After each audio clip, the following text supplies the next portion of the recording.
See, before the Civil War, the government is going to keep peace amongst the white population by finding and offering available land. As we talked about the red beans.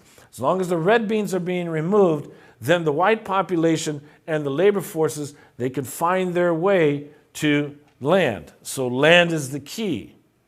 So you keep peace amongst the white population by finding and offering available land. And in order to do this, the government had to displace and wage war against the native peoples and then the Mexicans.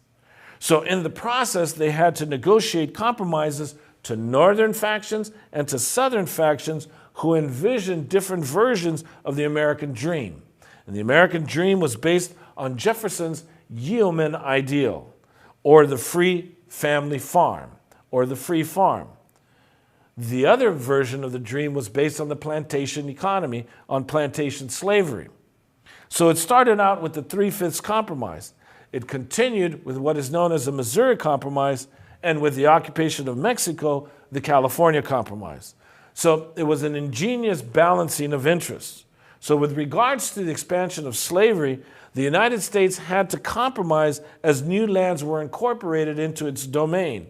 In 1820, the Missouri Compromise was entered into, and in 1850, the California Compromise was negotiated.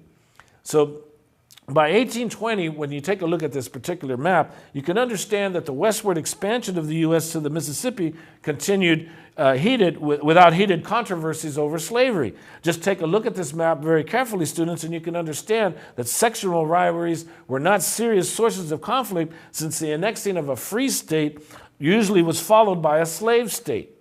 However, the South's political power was derived from the Three-Fifths provision of the Constitution, which became emphasized in the Senate, and this political domination was resented by Northeastern elements. So if you take a look at this map, you'll be able to see the movement west. There was an enormous proliferation of land and slaves as the plantation economy moved from the Old South, in this region, over west. And then, of course, the free family farm is moving into this region here, okay? So there was an enormous proliferation of land and slaves as the plantation economy moved from the Old South to the Mississippi.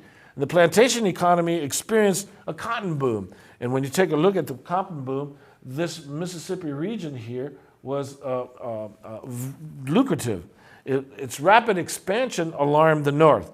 The North likewise expanded, and because of a larger population, had more representation in the House. So a race occurred for control of the Senate. And so a heated controversy developed over admitting Missouri as a slave state.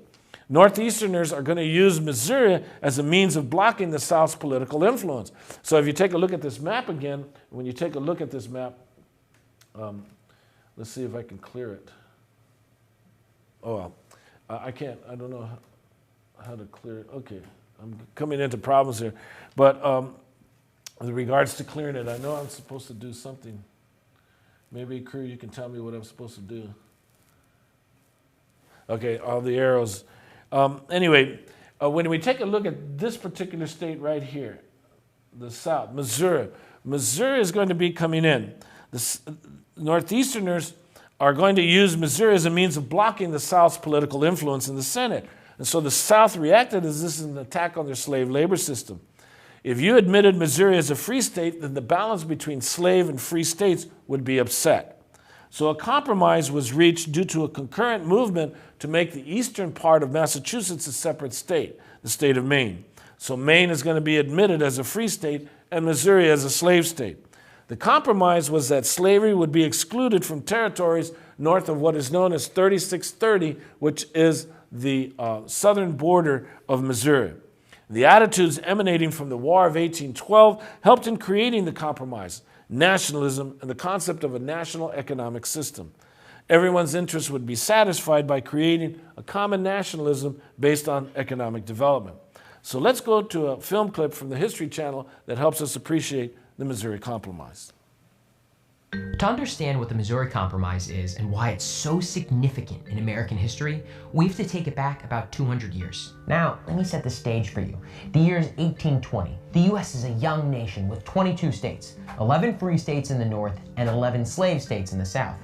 But this balance is called into question when Missouri, a piece of land acquired from the Louisiana Purchase, wanted to be admitted into the Union as a slave state. Slavery was a highly contentious issue in the U.S. at this point. Some were pushing for the total abolition of slavery, while others looked to expand it. This issue pinned families and states against each other, creating a powder keg just waiting to explode.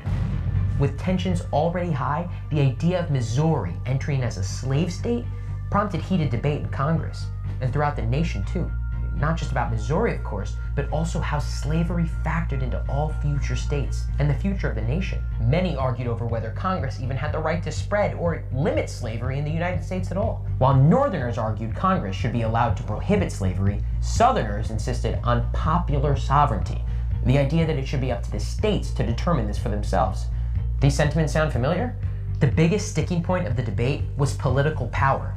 You see, Missouri's entrance as a slave state would throw off the balance of power in Congress. So to keep things even, Congress hashed out a separate solution, a compromise of sorts. In exchange for Missouri's admission as a slave state, the Northern Territory of Maine would be admitted as a free state.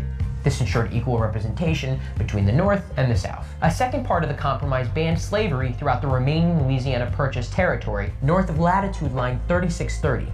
But while the Missouri Compromise limited the spread of slavery, it did nothing to abolish slavery in states that already had it. So while in some ways it staved off a civil war, it was only because it just maintained the status quo. The admission of Missouri as a slave state only fanned the flames of the national debate over slavery, a fierce disagreement that wouldn't be resolved until the end of the Civil War.